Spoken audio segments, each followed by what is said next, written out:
तो आदाब, नमस्कार, गुड इवनिंग, सत श्री अकाल। एक बार फिर आप तमाम लोगों का स्वागत है क्राइम तक की कहानी के इस एपिसोड में। उम्मीद है पूरी फैमिली अच्छी होगी, अपना और अपनों का ख्याल रख रही होगी।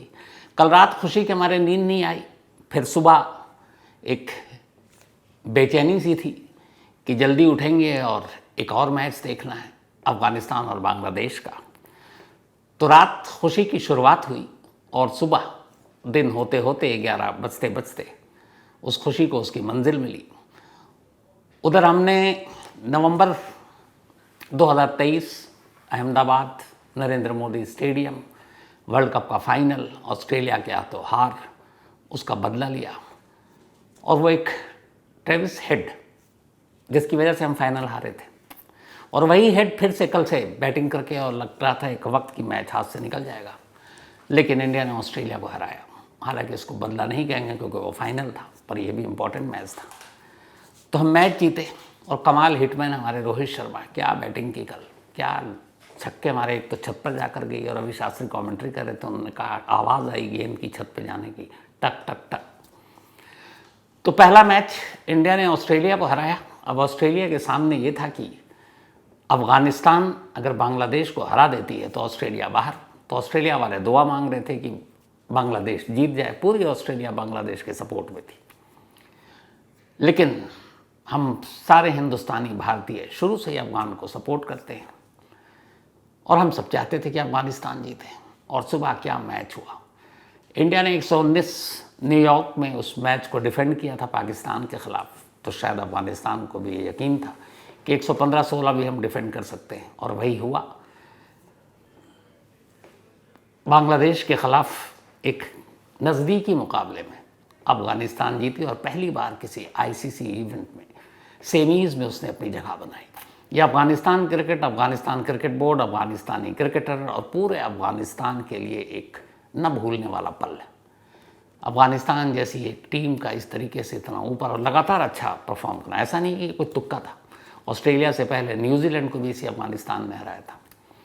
तो वो लगातार बेहतर क्रिकेट खेल रहे हैं और अब सेमीफाइनल। अब पूरी दुआ यही है हम सारे हिंदुस्तानियों की कि अब फाइनल इंडिया और अफगानिस्तान के बीच में हो। अफगानिस्तान को अपना सेमीफाइनल मैच अब साउथ अफ्रीका से खेलना है। साउथ अफ्रीका के बारे में याद रखिए कि बड़े मैचों में उनको हमेशा कहा जाता है चुप कर जाते हैं।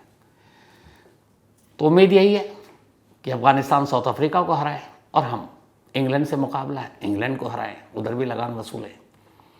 तो दुआ यही है कि अब इंडिया और अफगानिस्तान आमने सामने हों और अब तक का जो वर्ल्ड कप का सफ़र है बहुत खूबसूरत चल रहा है, और इसी तरीके से ये खूबसूरती से आगे बढ़े और अपने मंजिल को पहुँचे। तो कमाल का की रात कल और कमाल की सुबह आज।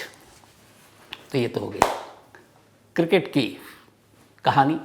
अब आते हैं आज की कहानी के ऊपर। बहुत ही दिलचस्प कहानी है, मतलब बहुत सारी कहानियाँ आप लोगों को सुनाता हूँ, कुछ कहानियाँ मुझे खुद लगती है कि कहानियाँ इस दिलचस्प या अच्छी कहने से मतलब, हालांकि कहीं ना कहीं कत्ल है, खून खराबा है, लेकिन कुछ इन्वेस्टिगेशन, कुछ पहलू ऐसे होते हैं जो थोड़े से चौंकाते हैं। आज की कहानी वैसे ही कुछ चौंकाने वाली है। कहानी 8 जून की है, शुरू होती है उस दिन सैटरडे था 8 जून को। 8 जून शहर इंदौर के रेलवे यार्ड में जहाँ ट्रेनें आकर रुकती हैं, उसके बाद उनके पास वक्त होता है दोबारा जाने के लिए, तो उनको स्टेशन से दूर एक जगह पर सारी बोगियाँ वहाँ पे लगा दी जाती हैं, उसको रेलवे यार्ड कहते हैं। तो उसी रेलवे यार्ड में, जैसे एक तरह से मालखाना समझ लीजिए आम शब्दों में, एक पैसेंजर ट्रेन खड़ी थी और वो आई थी। अब उसको जाने में भी काफ़ी घंटे थे, ट्रेन की सफाई चल रही थी। और ये ट्रेन जो थी, ये थी नागदा महू इंदौर पैसेंजर ट्रेन, कई स्टेशनों से होकर गुजरी थी। वहाँ आकर अब यार्ड में खड़ी थी। सफाई कर्मचारी ट्रेन की सफाई कर रहे थे। तभी एक सफाई कर्मचारी एक बॉगी के अंदर एक सीट के नीचे जब सफाई कर रहा था, तभी उसे एक बोरी दिखाई देती है। बोरी पर नज़र पड़ी, उसने बोरी को बाहर खींचा। जब बाहर खींचा तो उसने देखा कि बोरी के ऊपर कुछ खून के निशान है। वो घबरा गया। उसने फ़ौरन रेलवे पुलिस को इन्फॉर्म किया। रेलवे पुलिस की टीम आई, बोरी खोला गया, सभी के हाथ पैर फूल गए। उस बोरी के अंदर एक महिला की लाश थी, लेकिन सर गायब था, और बिना सर के सिर्फ धड़ उस बोरी के अंदर, मतलब गर्दन से लेकर नीचे तक, लेकिन दोनों हाथ और दोनों पैर भी गायब थे। देखकर लाश दिमाग घूम गया। रेलवे पुलिस ने खैर बॉडी उठाई, इसके बाद उठाकर रेलवे के जरिए, रेलवे पुलिस के ज़रिए उसको सरकारी अस्पताल में भेज दिया गया। मामला लिखत पढ़त में सब कुछ हो गया। अब पुलिस अपनी तफ्तीश कर रही है, लेकिन कुछ पता ही नहीं, सर है नहीं, चेहरा पता नहीं, नाम कौन है, मरने वाली क्या है, हाथ पैर भी नहीं है, कोई पूरे जिस्म में ऐसा कोई सबूत निशान है ही। अब कैसे ढूंढेंगे आप? पहले तो कातिल को तो बात की बात, जिसका कत्ल हुआ पहले तो उसकी सच्चाई सामने लाए। 2 दिन बीत जाते हैं। ये 8 जून को मिली थी सरकटी लाश, जिसके दोनों हाथ और पैर भी नहीं थे। 2 दिन बाद अब 10 जून की तारीख आ जाती है। 10 जून को, उस दिन मंडे का दिन था, ऋषिकेश रेलवे स्टेशन पर एक ट्रेन खड़ी थी। उस ट्रेन की भी सफाई हो रही थी, और उस सफाई के दौरान एक सफाई कर्मचारी एक सीट के नीचे जाता है तो देखता है एक और बोरी पड़ी हुई है। वो बोरी बाहर निकलता है, रेलवे पुलिस को इन्फॉर्म करता है, रेलवे पुलिस आती है, बोरी का मुंह खोला जाता है। उस बोरी के अंदर से 2 हाथ और 2 पैर मिलते हैं। रेलवे पुलिस उसको भी अस्पताल भेज देती है, मॉर्चरी में मामला दर्ज कर लेती है। अब ऋषिकेश से इंदौर की दूरी लगभग 1000 किलोमीटर से ज़्यादा है। तो 1000 किलोमीटर दूर इंदौर में एक रेलवे की बोगी में, एक डब्बे में एक बोरी में लाश मिलती है, जिसका सर नहीं है, सिर्फ धड़ है, हाथ पैर नहीं है। और 1000 किलोमीटर दूर इंदौर से ऋषिकेश में एक और बोरी मिलती है, और ये जिस ट्रेन से मिली थी वो ट्रेन थी योग नगरी ऋषिकेश एक्सप्रेस। अब 2 दिन बाद, तो 8 जून और 10 जून, 2 अलग अलग ट्रेनों में 1000 किलोमीटर के फासले पर 2 डब्बों से 2 बोरियां मिलती, और उन 2 बोरियों में इंसान के अलग अलग कटे हुए पार्ट्स हैं। अब ऋषिकेश वालों को पता नहीं कि 2 दिन पहले इंदौर में भी ऐसा ही कुछ कोई बोरी मिली है, कोई लाश मिली है। इधर इंदौर वालों को भी पता नहीं कि ऋषिकेश में ऐसा कुछ हुआ है। तो दोनों रेलवे पुलिस अनजान है। लेकिन अब ये हुआ कि तफ्तीश तो करनी है, तो रेलवे पुलिस के ज़रिए इन्फॉर्म किया गया कि भाई यहाँ पे एक ऐसी ऐसी बोरी मिली है। ये सूचना किसी तरह घूमते घूमते ऋषिकेश से इंदौर तक पहुँचती है। तब इंदौर वाले कहते हैं, अरे हमारे यहाँ भी एक बोरी मिली है। यहाँ कहा जाता है ऋषिकेश में कि जो बोरी में लाश मिली उसके सिर्फ 2 हाथ है और 2 पैर हैं। तो वहाँ इंदौर वाले कहते हैं कि हमें जो लाश के टुकड़े मिले उसमें हाथ और पैर ही नहीं है, बाकी सब कुछ है। अब ये हुआ कि शायद एक ही लाश के ये अलग अलग टुकड़े हैं। तो अब सारी चीज़ों को एक ही जगह पे रखा गया केस। अब पता चला कि हाँ, ये एक ही लाश के अलग अलग टुकड़े हैं। धड़ मिलता है वहाँ, और बाकी चीज़ें जो है सर और हाथ पैर वो ऋषिकेश में। अब रेलवे पुलिस ने मामला दर्ज किया। इसके बाद पुलिस को मामला सौंप दिया गया, तफ्तीश शुरू हुई। अब इस तफ्तीश का सबसे पेचीदा चीज़ ये थी कि इसकी जांच करें कैसे, कौन है पहले तो मरने वाली, और 1000 किलोमीटर का फासला है, कहाँ से आई, और ये ट्रेन जो है इसमें कहाँ से चली, वो कहाँ जाना था उसे, ये सब पता करना था। तो जो पहली चीज़ पता चली वो ये कि ये जो ट्रेन आई थी ऋषिकेश में, योग नगरी ऋषिकेश एक्सप्रेस,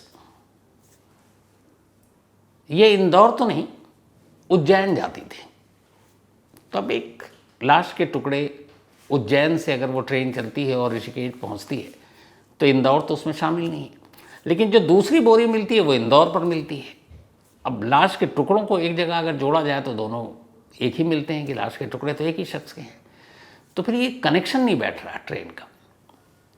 तो खैर, जब इंदौर वाले जो बॉगी मिली थी, बॉगी के अंदर से लाश, नागदा महू इंदौर पैसेंजर ट्रेन, जब उसकी निकाली गई कि ये कहाँ से कहाँ चलती है, इसका ओरिजिन क्या है, कहाँ तक जाती है, तो पता चलता है कि ये ट्रेन भी उज्जैन से होकर गुजरती है। तो पहला कनेक्शन ये हुआ कि जो ऋषिकेश वाली ट्रेन थी वो भी उज्जैन जाती है, और दूसरा ये कि जो इंदौर में जिस ट्रेन में ये लाश मिली वो ट्रेन भी उज्जैन होकर गुजरती है। बस यही एक कनेक्शन। अब इस कनेक्शन के सहारे पुलिस को मामले की तफ्तीश करनी थी। पुलिस ने अपनी तफ्तीश शुरू की। ध्यान से देखा गया तो उस लाश के हाथ पर एक टैटू बना हुआ था। टैटू क्या, उस पर 2 नाम लिखे हुए थे। नाम थे मीराबेन और गोपाल भाई। एक हाथ पर ये टैटू नाम था। अब ये नाम किसका हो सकता है? हो सकता है जो महिला थी उसका और उसके पति का नाम हो। ये सारी चीज़ें पुलिस वाले डिस्कस कर रहे हैं। लेकिन कनेक्शन जोड़ रहा है उज्जैन से, तो क्या उज्जैन के आसपास की ये महिला है? ये भी तफ्तीश चल रही है।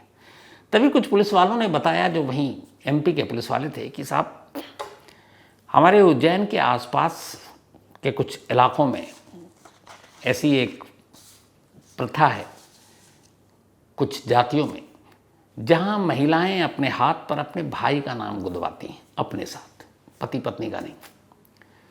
तो ये हुआ कि अच्छा पता किया जाए कि भाई ऐसा कौन सा इलाका है जहाँ पर ये प्रथा है, ये रस्म है कि वहाँ की महिलाएं अपने हाथ पर अपने भाई का नाम गुदवाती हैं। तो अब इसका मतलब ये हुआ कि जो मीरा बेन है ये मरने वाली महिला का नाम है, और जो गोपाल भाई लिखा हुआ है इसका मतलब वो उसका भाई होगा। अब पुलिस ने उन बस्तियों की तलाश शुरू कर दी, और ये जो एग्जैक्ट इलाका था ये मध्य प्रदेश और गुजरात के बॉर्डर पर है, जहाँ की कुछ बस्तियों में ये चलन था कि वो हाथ पे इस तरह से अपने भाई का नाम गुदवाती हैं हर महिलाएं, लड़कियाँ। तो पुलिस की टीम उस बॉर्डर के पास पहुँचती है, वहाँ जाकर उस इलाके में अलग अलग घरों में पूछताछ होती है। ये पूछा जाता है कि भाई कोई यहाँ से मिसिंग तो नहीं है, गायब तो नहीं है। काफ़ी कोशिश के बाद आखिरकार पुलिस को कामयाबी मिलती है।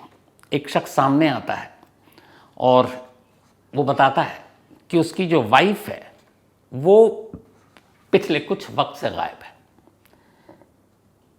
और उसने बताया कि 6 जून को उसकी वाइफ से उसका झगड़ा हुआ। झगड़े के बाद बीवी गुस्से में घर से निकल गई। उसे लगा लौट आएगी, वो आई नहीं। तो फिर उसने उसे इधर उधर ढूंढा, जब नहीं आई तो 7 जून को उसने पुलिस में उसकी गुमशुदगी की रिपोर्ट लिखा दी। इधर 8 जून को पहली बार लाश के टुकड़े इंदौर में मिलते हैं, और 10 जून को ऋषिकेश में। वो 7 जून को रिपोर्ट लिखाता है, माने इसके 3 दिन के बाद सब कुछ होता है।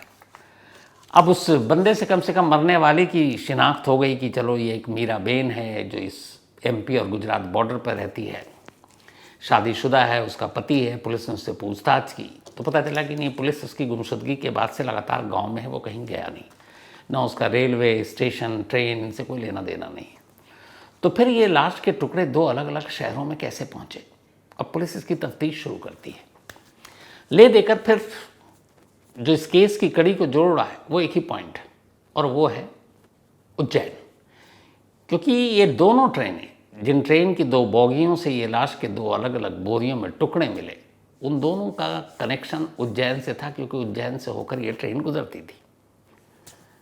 तो पुलिस ने कहा कि चलो उज्जैन चलते हैं, उज्जैन में शायद कोई सबूत मिले।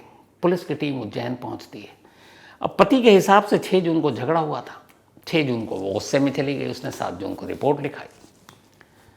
तो पुलिस 6 और 7 जून उज्जैन रेलवे स्टेशन और उसके इर्द गिर्द लगे हुए सारे CCTV कैमरे को खंगालती है। इत्तेफाक से 7 जून को उज्जैन रेलवे स्टेशन से बाहर निकलते हुए मीरा बेन दिखाई देती है, लेकिन मीरा बेन के साथ एक शख्स नजर आता है। अब उस रेलवे स्टेशन के बाहर के भी कुछ CCTV को खंगाला गया, लेकिन फिर कोई फायदा हुआ नहीं। रेलवे स्टेशन के अंदर से बाहर आते हुए एक जगह मीरा बेन कैद हो गई, और उसके साथ एक शख्स। अब सवाल ये था यहाँ पर भी आके मामला दी एंड कि ये शख्स कौन है। अब पुलिस ने उस शख्स को ज़ीरो इन किया, वहाँ के लोकल लोगों से, अपने मुखबिर से, अब सारे लोगों से पूछताछ शुरू हुई। जब सारे लोगों से पूछताछ शुरू हुई तो फिर उस शख्स का खुलासा हुआ। पता चला कि उस शख्स का नाम कमलेश पटेल है, और वो वहीं पे कैटरिंग और इन सारी चीज़ों का काम करता है, और उसी के साथ मीरा बेन बाहर निकलते हुए CCTV कैमरे में कैद। अब कुछ लोगों की मदद से पुलिस कमलेश पटेल के घर पहुंचती है, उसको थाने ले जाती है, उससे पूछताछ करती है, लेकिन वो साफ इनकार कर देता है। कहता मैं तो इस महिला को जानता नहीं, वो मुझे रेलवे स्टेशन पर मिली थी, परेशान थी, मैंने उससे बात की, शहर के लिए अजनबी थी, उसको बाहर तक लाया और फिर मैं अपने घर आ गया और वो अपने घर चली गई, मुझे इसके आगे कोई जानकारी नहीं। अब यहाँ पर यह है कि पुलिस को उसके आगे का कोई ऐसा CCTV फुटेज नहीं मिल रहा जिसमें ये दोनों साथ दिखते हों। तो यहाँ पे ये मामला अब डी एंड हो रहा है, सब कुछ मिलने के बाद भी कुछ हासिल नहीं है। अब पुलिस परेशान क्या करें, कमलेश पटेल का बयान जो है कि इसके बाद का कुछ तो पता नहीं है। अब पुलिस अंधेरे में तीर मार रही, क्या करें क्या करें। फिर भी पुलिस ने कहा कि चलो एक काम करते हैं, एक दिन कमलेश पटेल के घर चलते हैं और उसके घर की तलाशी लेते हैं, शायद कुछ ऐसा सबूत मिल जाए कि वो महिला यानी कि मीरा बेन यहाँ आई थी, रुकी थी, कोई भी न कोई सबूत ऐसा मिले। पुलिस की टीम कमलेश बेन के घर पहुँचती है, पूरे घर की तलाशी लेती है, कोई फ़ायदा नहीं, कुछ नहीं मिला। पुलिस लौटने ही वाली थी, तभी एक महिला घर के बाहर बैठी थी। पुलिस ने उससे पूछा कि ये कौन है, तो कमलेश पटेल ने कहा कि ये मेरी वाइफ। पुलिस ने उससे कुछ पूछताछ की, वो इशारा कर रही है असल में कमलेश की वाइफ एक मूक और बधिर, यानी न बोल सकती थी न सुन सकती थी, वो गूंगी थी। अब पुलिस को लगा कि अगर इस घर में कुछ हुआ है और 7 जून को जब स्टेशन से मीराबेन बाहर आई है और साथ में कमलेश पटेल दिख रहा है और वो इस तरफ कहीं आई है, इसके घर तक आई है, तो एक ही विटनेस है और वो है कमलेश की अपनी पत्नी। लेकिन अफसोस वो गूंगी है। पुलिस को लगा आप किसी गूंगे से क्या पूछताछ क्या करें, वो लौट गए। लेकिन तभी उन्हीं में से, उस पुलिस टीम में से एक को ख्याल आया कि गूंगे लोग भी बोलते हैं और उनकी अपनी ज़ुबान होती है, एक साइन लैंग्वेज होती है, इशारों में वो बातें करती हैं और उनको जो उस साइन लैंग्वेज को जानता पढ़ता समझता है वो सारी बातें समझ जाता है कि वो क्या बोल रही हैं। जैसे आप टीवी पर देखते होंगे दोपहर के टाइम में हर न्यूज़ चैनल पर एक मूक बधिर समाचार आता है, वो इन्हीं लोगों के लिए होता है, साइन लैंग्वेज, उसी के ऊपर न्यूज़। तो अब उस अफसर को ख्याल आता है, वो फ़ौरन कहता है कि ज़रा आप ढूंढो उज्जैन में या इंदौर में आसपास ऐसे एक्सपर्ट्स जो साइन लैंग्वेज जानते हों और इन गूंगे बहरे लोगों से बातचीत कर सकते हो। इत्तेफाक से एक ऑर्गेनाइजेशन में ऐसे कुछ लोग थे जो सोशल वर्क करते थे, उनमें से एक ने खुद आगे आकर पहल की और कहा कि मैं आपकी मदद करूँ।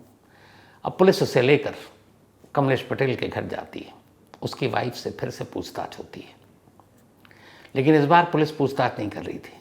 पुलिस ने सारे सवाल उस एक्सपर्ट को दिया जो साइन लैंग्वेज जानता था, और अब वही पुलिस के सवाल वो साइन लैंग्वेज वाला एक्सपर्ट कमलेश की बीवी से पूछ रहा है। वो थोड़ी देर तक पूछता रहा, वो इशारों में बताती रही, पुलिस वाले सुनते रहे खामोश। करीब 10-15 मिनट बीत गया। जो साइन लैंग्वेज का एक्सपर्ट आया था, जैसे ही बातचीत खत्म होती है वो पसीने पसीने था और अभी तक पुलिस को ये समझ में नहीं आ रहा था कि वो बता क्या रही है। अब बारी थी उस साइन लैंग्वेज के एक्सपर्ट को पुलिस को समझाने की। कमलेश पटेल की बीवी ने जो एक गूंगी थी और जो कुछ कहा उसने, अब वो एक्सपर्ट पुलिस को बता रहा था। और वो कहानी ये थी कि 7 जून की रात कमलेश एक औरत के साथ घर आया था। घर आने के बाद उसने उसे खाना दिया, मैंने खाना बनाया, फिर उसने उसे शायद कुछ खाने की इसमें कुछ दवा दे दी थी। उसके बाद वो सो गई, फिर मैं सो गई। इसके बाद मुझे पता नहीं। सुबह उठी तो मैं बाहर चली गई। उसके बाद वो अपना कुछ काम करती थी। जब मैं लौट कर आई तो घर में कमलेश था और कमलेश कुछ कर रहा था। तो मैंने जब देखा ध्यान से तो देखा कि जो महिला कल आई थी घर, वो फर्श पर पड़ी है और वो तेज़धार हथियार से उसके टुकड़े कर रहा है। तो मैं देखकर डर गई, चीख भी नहीं सकती थी और बताऊं कैसे किसी को। एक तो मैं डरी हुई भी थी, तो मैं खामोश वहीं बैठ गई, लगभग बेसुध हो चुकी थी, क्योंकि मेरे सामने एक इंसान की लाश के टुकड़े किए जा रहे हैं और वो मेरा पति कर रहा है। डर, बदहवासी, दहशत, वहशत, और ऊपर से फिर ऐसा लगा कि मेरे शरीर में कोई जान ही नहीं। तो मैं एक जगह बैठ गई और वो मेरे सामने लाश के टुकड़े कर रहा था। थोड़ी देर के बाद वो बोरियां लेकर आया, उसमें लाश के उसने टुकड़े रखे और फिर घर से चला गया। जैसे ही ये साइन एक्सपर्ट ने पुलिस को बताया, पुलिस ने फ़ौरन कमलेश पटेल को दबोच लिया। इसके बाद उससे आगे की कहानी पूछी, फिर उसने पूरी कहानी बताई। उसने कहा कि मैं 7 जून को उज्जैन रेलवे स्टेशन पर था, वहीं मेरा काम था। अचानक एक ट्रेन आई और उस ट्रेन में एक लेडी थी, वो उतर कर आई, परेशान थी, मुझसे कोई पता पूछ रही थी। मैं उसे बाहर लाया, मेरी नीयत ख़राब हो गई। मुझे पता था इस शहर में उसका कोई है नहीं, पति से झगड़ा करके आई है। तो मैं उसे अपने घर ले गया, उसको खाना खिलाया, फिर उसके खाने में नींद की दवा दी, और जब वो बेहोशी के आलम में थी मैंने उसके साथ ज़बरदस्ती करने की कोशिश की, लेकिन वो पूरी तरह बेहोश नहीं हुई थी, वो जाग गई और वो विरोध करने लगी, शोर मचाने लगी। मैं डर गया, मैंने उसका मुंह दाबा, फिर उसके बाद मैंने उसका गला दाबा, वो मर गई। फिर मैं डरा, फिर मैंने उसके लाश के टुकड़े करके सोचा निपटा दूँ। तो मैंने लाश के टुकड़े किए। तब तक मेरी बीवी आ गई, लेकिन मुझे बीवी से इसलिए डर नहीं था कि ना वो बोल सकती थी ना सुन सकती थी, तो किसी को क्या बताएगी। और इससे पहले भी कई औरतों को लाकर घर में मैं उनके साथ ज़बरदस्ती कर चुका हूँ और वो बदनामी के डर से किसी ने मुंह नहीं खोला। तो ये पहली बार नहीं था। हाँ, कत्ल पहली बार हुआ। तो तो बोला कत्ल के बाद अब लाश को ठिकाने लगाना था। मैंने उसको टुकड़े किए, 2 बोरियों में लाश रखी और बोरी लेकर मैं उज्जैन रेलवे स्टेशन पहुंच गया। वहाँ मैं रेलवे यार्ड में गया। जब रेलवे यार्ड में गया तो इत्तेफाक से वहाँ देखा कि एक ट्रेन खड़ी है और ये ट्रेन थी नागदा महू इंदौर पैसेंजर ट्रेन, और साथ में एक दूसरी ट्रेन थी जो थी योग नगरी ऋषिकेश एक्सप्रेस। तो बोला मैंने पहली बोरी देखा कि योग नगरी ऋषिकेश जो ट्रेन जा रही थी उसका वक्त हो चुका था, तो मैं, और वो पहले जाने वाली थी, तो मैंने रेलवे यार्ड में जाकर एक कोच के अंदर वो एक सीट के नीचे रखी। तभी इत्तेफाक, और दूसरी बोरी अभी बाहर रखी हुई है, तभी इत्तेफाक से वो ट्रेन चल पड़ी क्योंकि उसको प्लेटफॉर्म पर अब जाना था, उसका टाइम शुरू हो गया था। तो मैं दूसरी बोरी लाता तब तक वो ट्रेन निकल गई। अब मैं घबरा गया कि मैं क्या करूं, आधी लाश तो इस ट्रेन में डाल दी, अब दूसरी का क्या करूं। तो फिर मैंने देखा कि दूसरी तरफ एक रेलवे यार्ड में एक और ट्रेन खड़ी है जो नागदा महू इंदौर पैसेंजर ट्रेन थी, वो भी इस वक्त खाली थी, कुछ देर बाद जाना था उसको। तो मैंने उसकी सीट के नीचे वो दूसरी बोरी रख दी। तो मैं अलग अलग बोरियां नहीं रखना चाहता था, एक ही ट्रेन के अंदर रखना चाहता था, लेकिन एक ट्रेन चल पड़ी और दूसरी बोरी रह चुक गई थी, इसलिए मैंने दूसरी बोरी दूसरी ट्रेन में रखी और वो इत्तेफाक से उज्जैन से इंदौर पहुंची। इंदौर में पुलिस वालों की नज़र पड़ गई, वो बोरी निकल गई और इधर जो ट्रेन में रखी थी ऋषिकेश की, जब वो ऋषिकेश पहुंची तब लोगों को पता चला। पूरी कहानी को सुनने के बाद पुलिस ने कमलेश पटेल को गिरफ्तार कर लिया और पूरी पुलिस ने कमलेश पटेल की वाइफ की बहुत तारीफ की कि एक महिला जो ना बोल सकती थी ना सुन सकती थी और सामने कातिल के तौर पर उसका पति था, लेकिन उसने हौसला दिखाया, हिम्मत दिखाई और सारी कहानी बयान कर दी। तो जो शख्स बोल नहीं सकते, सुन नहीं सकते, कई बार देख नहीं सकते, वो भी कई बार कानून की बहुत मदद कर जाते हैं और ये कहानी उसकी एक मिसाल है। तो आज कहानी में इतना ही, लेकिन कहानी ख़त्म करूँ उससे पहले वही अपना सिलसिला। आज नरेंद्र सुतार, इनका बर्थडे है, तो हैप्पी बर्थडे नरेंद्र जी। और ये भेजा है क्या नाम लूँ मैं, हर्षित, इसके अलावा पारिट्स है शायद, साक्षी, विनोद और दीपेश। सॉरी, नरेंद्र सुतार जी के पेरेंट्स हैं, माँ बाप, और इसके अलावा हर्षित और साक्षी और विनोद और दीपेश। साथ ही हिमाली विथलानी का भी आज बर्थडे है, तो हैप्पी बर्थडे हिमाली। और ये भेजा है राकेश आहिर और संजय ने। विनोद कुमार, इनका भी आज बर्थडे है, तो हैप्पी बर्थडे विनोद, भेजा है मिथिलेश कुमार ने। यामिनी जी का भी आज जन्मदिन है, तो हैप्पी बर्थडे यामिनी, भेजा पंकज सिंह ने। स्टेला, इनका भी आज बर्थडे है, हैप्पी बर्थडे स्टेला, भेजा है जॉन और पंकज ने। गुरमीत सिंह का भी आज बर्थडे है, तो हैप्पी बर्थडे गुरमीत पाजी, और ये भेजा है हरमनजीत कौर ने। साथ ही सुंदर चौधरी और सुखदेव जानी, इन दोनों की आज मैरिज एनिवर्सरी है। आप दोनों को बहुत बहुत बधाई, सुंदर जी और सुखदेव जी। तुषार रंजन समत, इन्होंने एक कहानी की फरमाइश की है। साथ ही सुनील चरण, थैंक यू सो मच आपका। कार्तिकेय सिंह, फॉलोअप कब से शुरू करेंगे, तो बिल्कुल अगले हफ्ते से ज़रूर करूँगा। तो आज कहानी में इतना ही। अब आपसे मुलाकात होगी कल रात 9 बजे किसी नई कहानी के साथ। तब तक अपना और अपनों का ख्याल रखिएगा। Thank you very much.